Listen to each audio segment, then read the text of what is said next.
Hello and welcome to Weather Snap. I'm Clare Nasir. And I'm Alex Deakin. This week, I talk to the directors and producer of the new Disney and Pixar film Elemental, a feature-length movie all about the elements and the weather, which is out today, the 7th of July. That's very exciting. And also, we talk about the return of the beaver. Yes, we learn more about how this possibly cute and cuddly creature is protecting vulnerable ecosystems as our climate changes. But first of all, let's just touch on the Canadian wildfire situation, which has been raging across the country with broader impacts across the north and northeastern and western side of North America through the last few weeks, if not months. It's been awful, it really has. And places such as Seattle, New York, Boston, Vancouver, seeing notably poor air quality readings. Let's pick up now where the worst of the wildfires are right now. Yeah, the map's really striking, isn't it? The map of Canada showing where all the wildfires are, and there's a definite bias actually to further north than you would expect. Really, quite much of northern Quebec. That's where there's a high concentration. There's some further south as well, but quite a high concentration further north. Northern parts of British Columbia and Alberta as well. But even up into the Northwest Territories, quite a lot of wildfires in those areas as well. So yeah, it's quite striking how far north these fires are, and basically in the tundra areas. We've been discussing this over the last few weeks, and where we've seen the most prolific wildfires across Quebec, there was an area of low pressure just sitting there and delivering all of this smoke and noxious fumes across the northeastern quadrant of North America. Hence the reason why we saw those orange skies, but worse, the air quality had massive health implications across high population areas of eastern Canada and northeastern areas of the US. But now with wildfires further west as well, there are sort of real concerns for cities further west. So we were under a blocked situation, Alex, Hmm. weren't we? Where, we talked about high pressure across the UK, and it was pretty much mimicked right the way across the Northern Hemisphere. Yeah, we had a blocked pattern for a long time, didn't it? It was responsible for our extreme heat in June, or a very, very warm June, warmest June on record. The weather patterns were blocked. We had high pressure near us, and there was another one sitting across central parts of the United States as well, which means the weather patterns just weren't shifting. So where the lows were, they were pretty stagnant. But under the higher pressures, weather just remained dry for a number of days. Obviously, prolonged dry spell exacerbates, but also the heat as well started to build. There was a heat dome for a while, and that really lifted, obviously, the temperatures. Been a very dry spring season, so all the ingredients were there to spark off these fires in the first place. And obviously, climate change is a background to that, meaning the background temperatures are already that much higher as well. So just, yeah, a combination of factors that led to these things. Things have shifted now. We are seeing a less blocked pattern across the northern hemisphere generally, which is why our July has been more mixed, shall we say, compared to June. And we're seeing that also across North America. So the weather patterns are more mixed. They are changeable now, but the heat dome is still present further south, though, across parts of Texas and Mexico. Temperatures here have been incredibly high over recent weeks and remain well above average.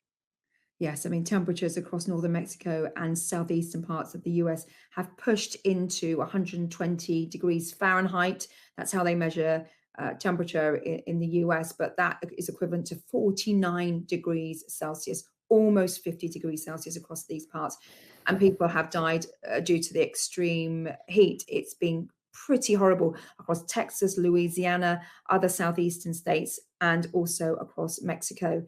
Now, the temperatures are expected to persist possibly into the coming week, and authorities have issued another warning for this heat wave through the first week of July and beyond into the weekend. So things are still looking very critical there.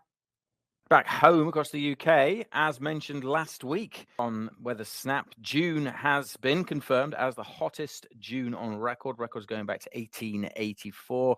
Average mean temperature we can now confirm is 15.8 degrees Celsius, which is zero point 0.9 Celsius above the previous record. And the three previous Junes were separated by zero point 0.1. This is remarkable how much we have smashed the record by. This is why we're able to announce the fact that it's going to be the hottest June on record even before the end of the month, because we were so far ahead of the record. But what we've got now, it was issued on Monday, was a rapid attribution study. So Met Office scientists found the chance of observing June beating the previous record of 14.9, like we have this year, had at least doubled since the period around 1940. So the previous record of 14.9 was recorded in 1940, and it wasn't far behind in 1976, which of course everyone remembers. But this attribution study, the rapid attribution study, we can now confirm that we are doubled the chances of breaking that record because of human-induced climate change. And these attribution studies are so important. They're an incredibly useful tool, giving insights to the climate change fingerprint associated with an extreme weather event. So yes, we do them for flooding, we do them for heat, etc. And this one is important because it gives us far more perspective of where we're going with our weather and the influence and the impact of CO2 greenhouse gases and how it influences our climate. So that rapid attribution study and important facts and figures around June can be found on our website. And can I just flag our Twitter Spaces that we did last week, because that should still be available on Twitter. So I did a Twitter Spaces last Thursday, and Peter Stott was involved in that, the godfather of attribution studies, or one of them, it should be said. So there's a lot more information about attribution studies on that with him, so you can search that up if you check us out on Twitter. Obviously, there's been huge impacts across wildlife, local ecosystems. And earlier, I caught up with Annie Moores from the Wildlife Trust to understand more how this prolonged hot spell has impacted local fish and the local wetlands. We've been receiving observations from wildlife trusts across the country in terms of what's happening on nature reserves and what's happening in the wider countryside. One of the key things we're seeing on land is drying out. So we're seeing flowering plants going over more quickly than we'd expect them to. And that's really problematic because then that's an absence of a food source for things that would feed on nectar or on pollen, like bees, butterflies, hoverflies. So it's really problematic for our insects. We're seeing some flowers even wilting before they flowered. So plants are just wilting before they even get a chance. And also what we expect to see later in the year is that there'll be an impact on species which would feed on things like berries. So normally during the autumn, they'd be a really important food source for birds and for small mammals. But if they're shriveling before we get to that point in the year, then there's going to be an absence of food source later. We're also seeing impacts in water levels in rivers and lakes dropping. We've had reports from across the country of fish in distress and having to be rescued and transported to other locations where there is enough water for them.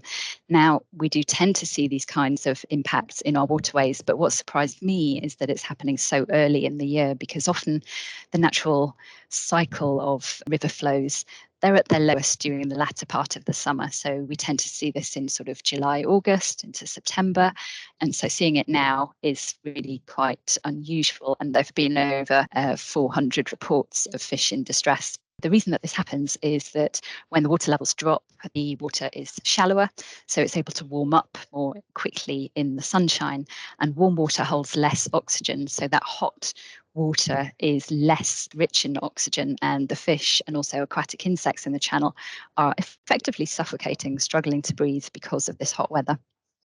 Now, she went on to discuss how beavers have been reintroduced across many parts of England as well as Scotland, and they are saving the day across many wetlands when it comes to just moderating the impacts in terms of lack of water or when there's too much water when we see flooding. So beavers in the UK are a native species, but in England they have been missing for around about 400 years. They were hunted to extinction, hunted for their meat, for their pelt, and also for a substance they produce, which is a bit like a musk that's sort of used in perfumes and that kind of thing. And so we've had an absence of the species in our countryside for a long, long time. Now, what beavers do very effectively is they create wetlands. So in small streams, they will create little dams, and those dams hold up the water behind them, spill it out onto the land, and create these fantastic wetland areas, which are an amazing habitat for a host of other species like dragonflies, like aquatic insects. fish, things like water birds. So a whole host of other wildlife benefits from the creation of these wetlands. When we had beavers, our landscape as a whole would have been a lot wetter. So we've lost around 90% of our wetlands in the last 100 years, which is really quite a statistic. One of the things we're seeing as a result is that our whole landscape is less able to hold on to water. So we tend to find that when we have heavy rain in the summer, because of the way we've managed the land, it will run off into the rivers and potentially cause localized flooding. So beavers can help to create that sort of sponge habitat that holds onto the water, prevents the flooding downstream. And then similarly, in times of low water supply, those wetland areas help the water to sort of stay in the system, maybe be absorbed into the soil and then back into the aquifer, topping up river flows. So they really help us manage water in our landscape really effectively. So one of the key ways that we can help to mitigate the effects of both flooding and drought is to restore beavers to our landscape. And that's something that the wildlife trusts are really keen to see in the future. So that was Ali Morse, Alex. Beavers are coming back, which we are all celebrating today, aren't we? Yeah, it's absolutely brilliant. There's some, really close to me. My local river has some along there. No, I did see some. Saw some last summer. Was it the summer before from a distance? So it's absolutely amazing to be able to see. That was with my kids. Something you'd never would have thought would have happened. Certainly wasn't any around when I was growing up. So it's amazing to see that, and that have a good news story. I didn't know this until earlier today. The length of the upper incisors, around 20 to 25 millimeters, or 2 to 2.5 centimeters, and they have iron in them, which is why they're so strong. Right? There's iron in the enamel of a beaver tooth, and that's also one of the reasons why it's a funny color, because they're kind of orange if you get up close. Not that you'd want to, or that you should, but if you see footage of them, then their teeth are an orangey color. And I think their membranes of their eyes are very special as well, so they can see underwater, which is fantastic. But they can't breathe underwater, but they can maintain their breath for 15 minutes. Imagine that. That's a good party trick, isn't it? That would be a very useful party trick. But I guess they need it for, creating their homes. The lodge of a beaver can measure up to 8 feet in width and 3 feet in height. And they're dams, and they build dams, and that's one of the problems that have been people have suggested they've caused problems before with their dams. But actually, as we've heard, it actually really does help the local environment and cleans the water. And they have 2 compartments in their lodges, one for their living and the other one for socializing. So they have like a living room and then a party room, I guess. So that's quite cool. That's just respect to the beavers. I've never seen a beaver, but I have actually seen one as a character in the blockbuster movie Lady and the Tramp, a beaver aptly named Mr. Busy, which leads me very nicely, though, to the latest Disney movie, which is out today. And it has a weather theme. Alex, you know more than me. Tell me about what's the name, what's the storyline, a bit about this movie. So this is very exciting. I was very excited. I got to go to London for a start, which is very exciting, to talk to the director, the producer, and a couple of the actors in this latest Disney and Pixar film. So it's called Elemental, and it's about the elements, like the 4 basic elements: fire, air, and water. And there's different characters based on the different elements, and it's eventually 2 of the characters kind of become very good friends, and that's following their journey, even though one of them's water and one of them's fire. So you'd think that they wouldn't get on. So it's a really cool film. It's amazing to see. You watch the animation. Talk about Lady and the Tramp. You see how far animation has come on since those days. It's absolutely incredible. And I got to speak to the director and the producer and ask them questions about how they came up with the creation of these characters. We always thought it'd be funny if, like, for Wade, the water character, when he cries, it feels like rain. And then for the air characters, Gale used to be very stormy. She shoots lightning, and she grows into this big kind of stormy character. And so we looked at a lot of footage trying to see what we could do from that. That's very cool. That's very cool. Yeah. Gale was my favorite. Because of that, I suspect. Yeah. And then, okay, which was that the most challenging, or which was the most challenging element to create? And do you have a favorite? Are you allowed to have a favorite? Well, My favorites change depending on the day. Right. But the water, Wade, our water character, was far and away the most challenging, which we did not expect. Yeah. We thought Ember was going to be hard. I mean, we started with her anyway because she was going to be the main character, and she, we had to create the world around her. But when we moved on to him, oh my goodness. He was a monster. Yeah, he was horrible. Because of the flow of the water and all the ingredients to water are very specific, because like once you move the bubbles a little too slow, he turns into Jell-O. When you remove highlights off of it, he turns into like a ghost. And every little lighting situation, when he's in the basement, he disappeared. When he was outside, he got so bright. It was just terrible. Well, and water doesn't have color. Right, water Sure, doesn't yeah. have color, and it reflects the color, or refracts the color. Mm-hmm. Yeah. Ah! Yeah. Sorry, I'm bringing back painful No. memories. Yeah. I didn't mean to drag that up. How do you decide the personalities of the characters? You sort, like with fire and water, there was always some traits that were already connected to just those elements without them being personalities. Like fire was connected to passion or a temper, and brightness or a creative spark. There were all these things. Water was the same. Transparency, going with the flow, all those sort of described personalities that were very sort of one-dimensional at first. And then as we evolved, what was the foundation started to grow into more specific types. And but it all started from that, just their elements. And it grew from there. Yeah.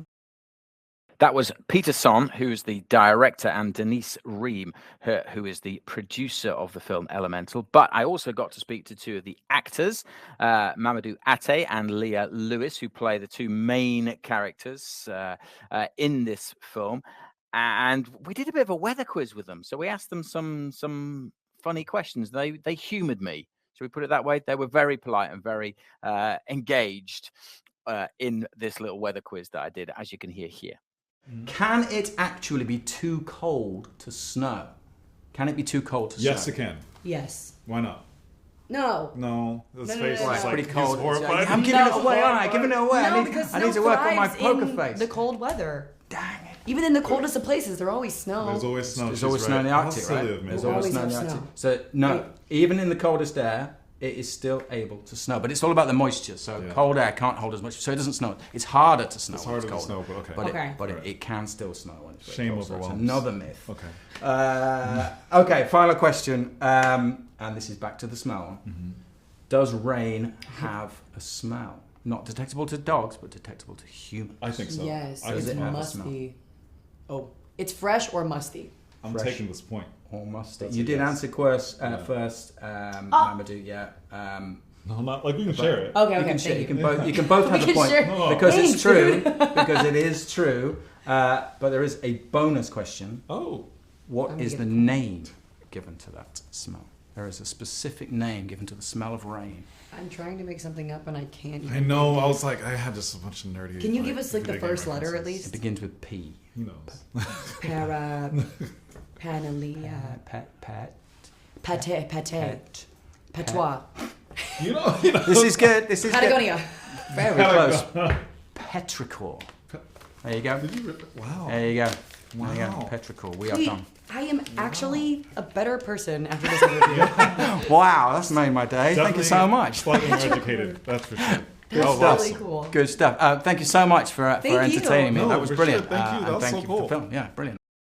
You've really reached sort of Hollywood glitterati now, haven't you, Alex? I've never done anything like that before. I didn't even know what a junket was until I had to kind of look it up. But that's what it's called, a junket, where the actors sit there and do like interview after interview after interview. I was really nervous, but it was great fun. As I said, they were all very lovely and everyone was very nice to me. So I feel very honoured to have been able to do that.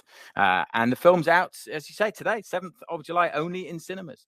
And there's a special, if you want to hear the full interviews of both those two interviews, the junket I did, and I went to London, that is going to be a podcast special, which will be out soon. So, Weather Snap podcast special. Keep your eyes and your ears out for that. And you can listen to the two full interviews of me and the stars, producer and director of Disney and Pixar's Elemental.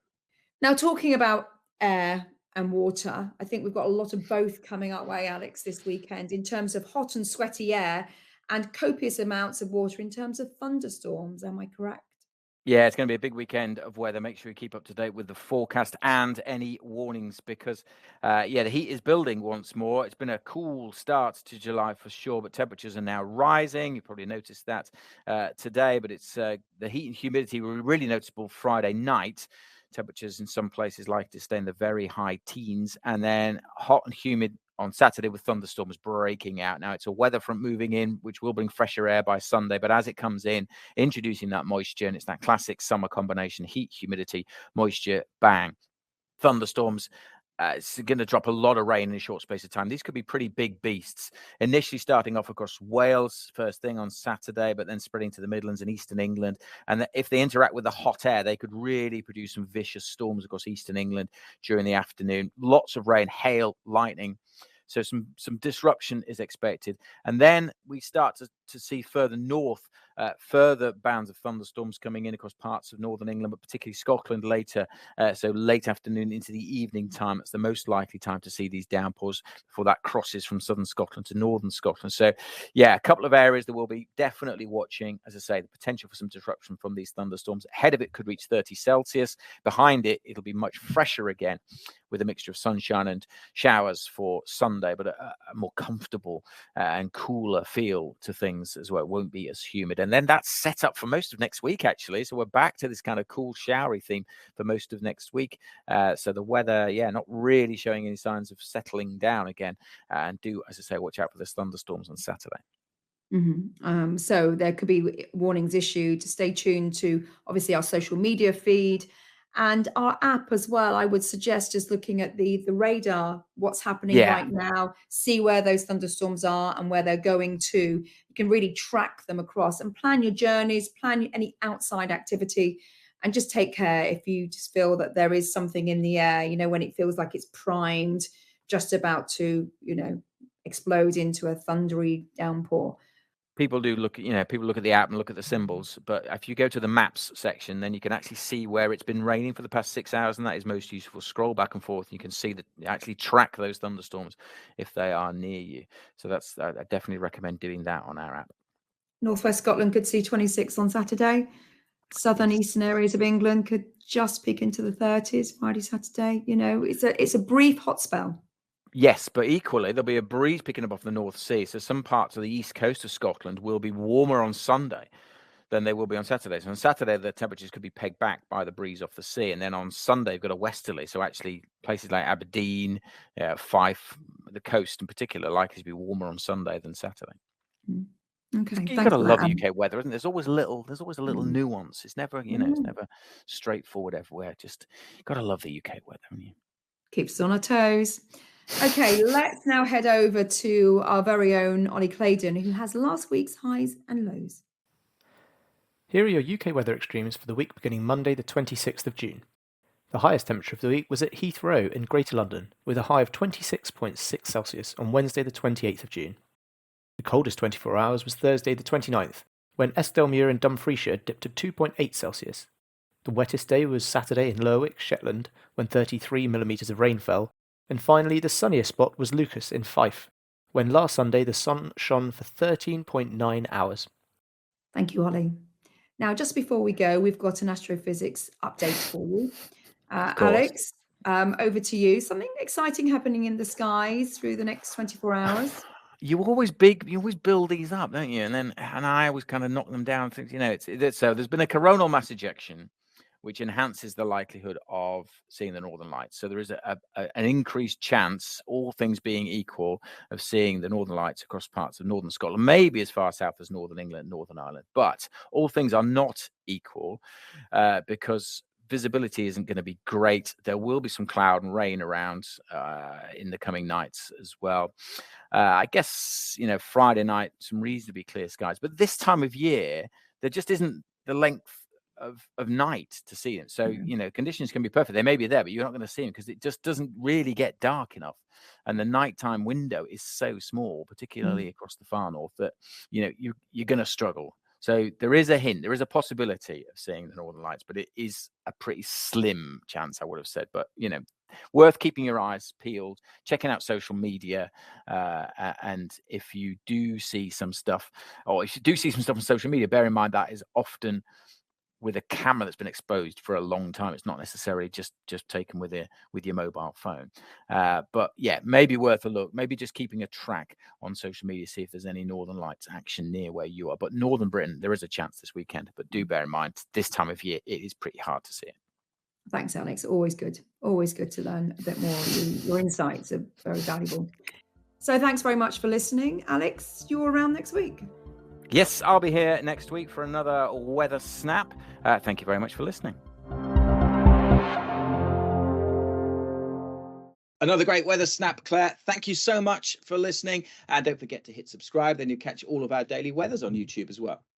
And if podcasts are your thing, check out our Met Office podcast channel. Lots of information, lots of stories there. And we'll see you again next week.